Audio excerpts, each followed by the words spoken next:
जय हिंद बच्चों। आज हम एंशंट हिस्ट्री ऑफ इंडिया की क्लास की बात करेंगे। इसमें जो है हम क्रोनोलॉजी को समझेंगे, क्योंकि जो क्रोनोलॉजी जो है बिना इसे समझे जो है हम इंडियन हिस्ट्री को समझने में हमें उतनी आसानी नहीं होगी। तो चलिए क्लास को स्टार्ट करते हैं। तो स्टोन एज को जो है हम 3 पार्ट में डिवाइड करेंगे। पहला क्या है आपका पैलियोलिथिक एज, दूसरा क्या है मेसोलिथिक एज, तीसरा क्या है नियोलिथिक एज। पैलियोलिथिक एज में जो है हमें बड़े स्टोन के टूल्स मिले थे, इसलिए इसको क्या बोलेंगे पैलियोलिथिक। मेसोलिथिक में क्या मिला हमें, छोटे हमें स्टोन के टूल मिले, तो इसे क्या बोलेंगे आपके मेसोलिथिक, और इसका दूसरा नाम माइक्रोलिथ भी है। और फिर हम बात करते हैं नियोलिथिक की, इसमें हमें पॉलिश टूल्स मिले थे। और ये जो है नियोलिथिक जो है इसमें अगर हम बात करें तो एक तरह से जो है फुल फ्लेज आपकी ह्यूमन सिविलाइजेशन की जो है वो स्टार्टिंग हो गई थी, राइट। पैलियोलिथिक में हमें जो है क्या किया, आग जलाना सीखा। वहीं मेसोलिथिक में जो है एनिमल हस्बेंड्री यानी पशुपालन स्टार्ट हुआ। और वहीं हम बात करें नियोलिथिक की, इसमें एग्रीकल्चर करना हमने सीखा। साथ ही साथ जो है पहिए का आविष्कार भी हुआ, जिसकी वजह से बैलगाड़ी वगैरह आपका जो है क्या बोलते हैं इसे मिट्टी के बर्तन बनाने के लिए जो चाक वगैरह जो है वो बनना संभव हो पाया। अब हम बात करते हैं हड़प्पन सिविलाइजेशन की। हड़प्पन सिविलाइजेशन के इंडस वैली सिविलाइजेशन भी बोलते हैं, इसे ब्रॉन्ज एज सिविलाइजेशन भी बोलते हैं, लेकिन इसका एप्रोप्रिएट नाम क्या है, हड़प्पन सिविलाइजेशन है। ऐसा क्यों? क्योंकि इस सिविलाइजेशन की पहली साइट जो है वो हड़प्पा नाम की जगह पर मिली थी, इसलिए इस सभ्यता का नाम क्या मिला, हड़प्पन सिविलाइजेशन मिला। अगर इस सिविलाइजेशन की पहली साइट दिल्ली में मिलती तो इसका नाम संभवतः दिल्ली सिविलाइजेशन होता, राइट। इस सिविलाइजेशन की जो है के बारे में कहा जाता है, वैसे सबका मत नहीं है, कहा जाता है कि इनकी जो है ट्विंस कैपिटल थे।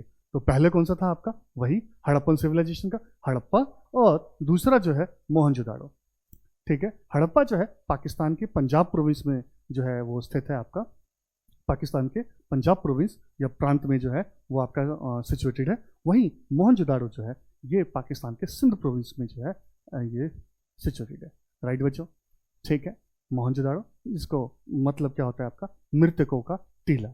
इसके अलावा कालीबंगन, जिसका मतलब कि वहाँ पे काली चूड़ियाँ मिली थी तो ब्लैक बेंगल्स मिली थी वहाँ से, तो काली बेंगल ठीक है। तो ये ऐसे कई हम साइट्स को आगे हम पढ़ेंगे।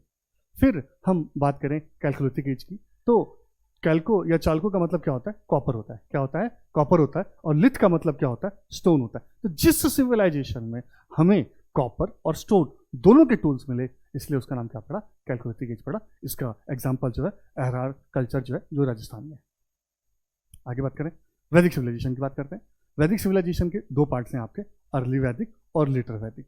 अर्ली वैदिक को ऋग्वेदिक भी बोलते हैं, क्योंकि इस पीरियड की मैक्सिमम इंफॉर्मेशन हमें ऋग्वेद के थ्रू मिलती है, ठीक है। इसके बाद इसके पीरियड की बात करें तो ये 1500 BC से लेकर 1000 BC तक है। जैसा मैंने आपको पहले बताया था, ये क्या चलता है, उल्टा चलता है। 1500, ठीक है, फिर 900, 1400, 1300, ऐसे 12, 11, 1000, इस तरह से ये आपका चलता है। तो 1500 से 1000 BC तक का जो पीरियड है ये क्या कहलाता है, अर्ली वैदिक कहलाता है। और 1000 BC से 600 या 500 BC तक का जो पीरियड है ये क्या कहलाता है, आपका लेटर वैदिक कहलाता है, ठीक है।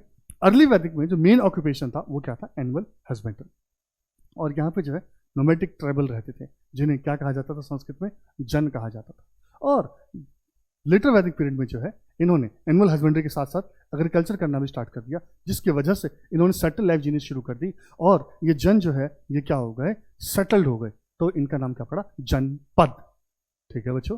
तो जन क्या थे, नोमैडिक ट्राइब थे, एक एरिया से दूसरे एरिया में घूमते रहते थे। वहीं जनपद जो है वो किसको बोलते थे, जहाँ पर ये ट्राइबल जो है वो एक एरिया में सेटल्ड होकर जो एग्रीकल्चर और एनिमल हस्बेंड्री जैसे इकोनॉमिक एक्टिविटी करते थे। अब नेक्स्ट की बात करें, फिर क्या बात करते हैं 16 महाजनपद एरा की। अब देखिए जनपद प्लस जनपद इसकल टू क्या कहलाया आपका, महाजनपद। जनपद प्लस जनपद, यानी कि जब इन छोटे छोटे जनपद जो जब आपस में मिले तो ये क्या बने, आपके महाजनपद बने, ठीक है बच्चों। ये कितने थे संख्या में, 16 थे, 16 थे, इसलिए इस एरा का नाम क्या पड़ा, 16 महाजनपद पड़ा। आप इसमें जो सबसे पावरफुल महाजनपद था वो था आपका मगध। और आपने कई महाभारत में भी इनके नाम सुने होंगे, गांधारा के, मत्स्य के, ठीक है। इसके अलावा कुरु, ये काफ़ी इंपॉर्टेंट है। इसके अलावा काशी, ये बहुत इंपॉर्टेंट है, ठीक है। तो ऐसे कई सारे जो हैं, अंगराज कर्ण के बारे में सुना होगा आपने, अवंती जो है बड़ा पावरफुल महाजनपद था, साउथ में जो इकलौता जनपद था वो असका था। तो ऐसे बहुत सारे जनपद थे। द्रौपदी पांचाल की रहने वाली थी, राइट। कौशल, ये भी बड़ा इंपॉर्टेंट है, भगवान राम भी कहे जाते हैं कि यहाँ से संबंधित थे। तो ऐसे बड़े सारे आपने नाम सुनोगे। भगवान कृष्ण जो है वो यहाँ से सौरसेना से रिलेटेड थे। तो ऐसे काफ़ी सारे जो हैं ये महाजनपद जो हैं हिस्ट्री में पॉपुलर रहे हैं। लेकिन एक बात बताना चाहता हूँ, वो ये है कि बुद्ध के पीरियड से पहले, बुद्ध के काल से पहले जो सबसे ज़्यादा पावरफुल महाजनपद था वो था काशी। लेकिन बुद्ध के समय से, बुद्ध के समकालीन और बुद्ध के बाद जो सबसे ज़्यादा पावरफुल था वो था मगध। ये ध्यान रखना है, ठीक है बच्चों। अब हम बात करें मगध की 3 डायनेस्टीज के बारे में, ठीक है। तो मगध में जो है अलग अलग वंशों का शासन आया। इसमें हम सबसे पहले पढ़ते हैं हरिंका डायनेस्टी। क्या पढ़ते हैं? हरिंका डायनेस्टी। इसके जो फाउंडर थे वो थे बिंबिसारा, फिर क्या थे अजातशत्रु, ठीक है, फिर उदयन और फिर नागदशक। जिसमें से बिंबिसारा और अजातशत्रु ये बुद्ध के समकालीन थे, ठीक है, बुद्ध के कंटेम्प्रेरी थे, राइट। नागदशक ने अपने फादर उदयन को मारा, उदयन ने अपने फादर अजातशत्रु को मारा, अजातशत्रु ने अपने फादर बिंबिसारा को मारा। क्योंकि यहाँ पर हर बेटे ने अपने फादर को मारा, अपने पिता को मारा, इसीलिए इस डायनेस्टी का नाम क्या पड़ा? पितृहंता डायनेस्टी पड़ा, ठीक है बच्चों। नागदशक को मारकर शिशुनाग शासक बनते हैं और इस तरह से शिशुनाग डायनेस्टी की स्थापना होती है, ठीक है बच्चों, क्लियर है। उसके बाद आते हैं कालशोक, ठीक है। इसके बाद जो है फिर अगली डायनेस्टी की स्थापना होती है जिसे बोलते हैं नंदा डायनेस्टी। और ये जो है कहे जाते हैं शूद्र थे, इसलिए नंदा डायनेस्टी जो है ये क्या है? फर्स्ट शूद्रा डायनेस्टी है। और इसके फाउंडर कौन थे? महापद्म नंद, ये बहुत ही पावरफुल थे। और फिर आते हैं धनानंद।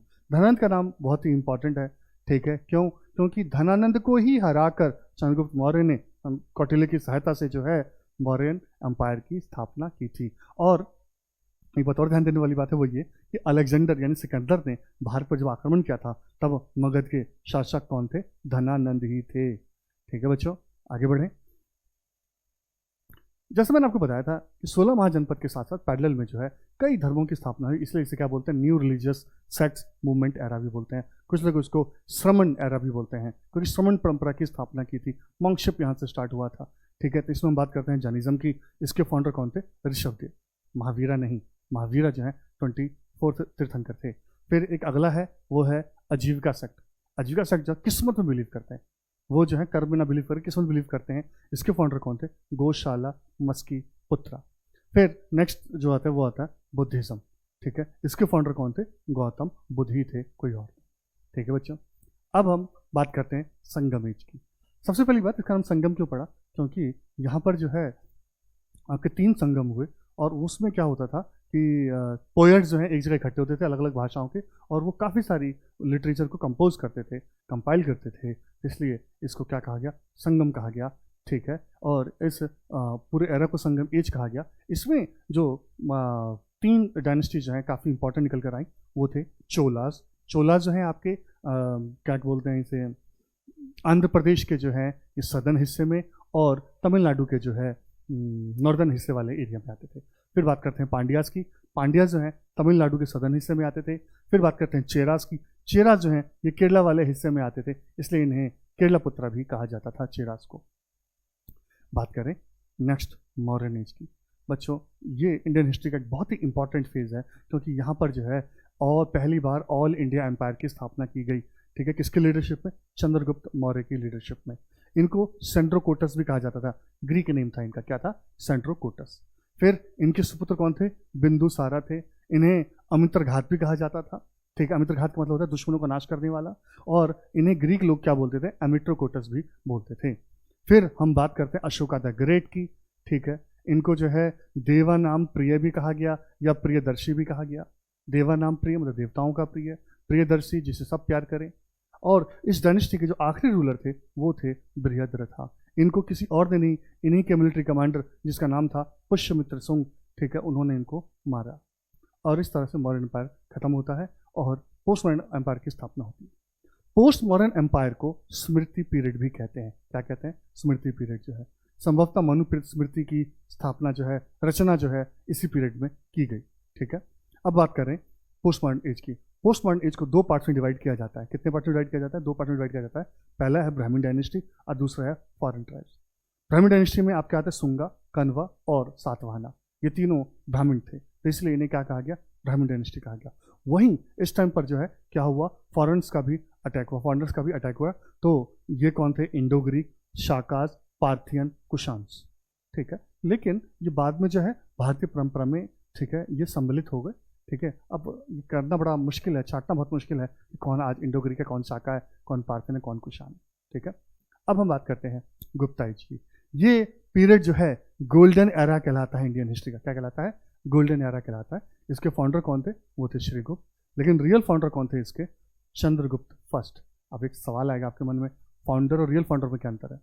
एक्चुअली जो हमें पहला एविडेंस मिलता है वो मिलता है चंद्रगुप्त फर्स्ट का मिलता है, ठीक है। लेकिन उस एविडेंस में लिखा हुआ है कि वो जो है उनके दादाजी का नाम क्या था, श्रीगुप्त था। तो इसलिए गुप्ता डायनेस्टी के फाउंडर फिर अब किसे कहा जाएगा, श्रीगुप्ता को कहा जाएगा। और रियल फाउंडर जिनका हमें एविडेंस मिला वो कौन थे, आपके चंद्रगुप्ता फर्स्ट थे, ठीक है।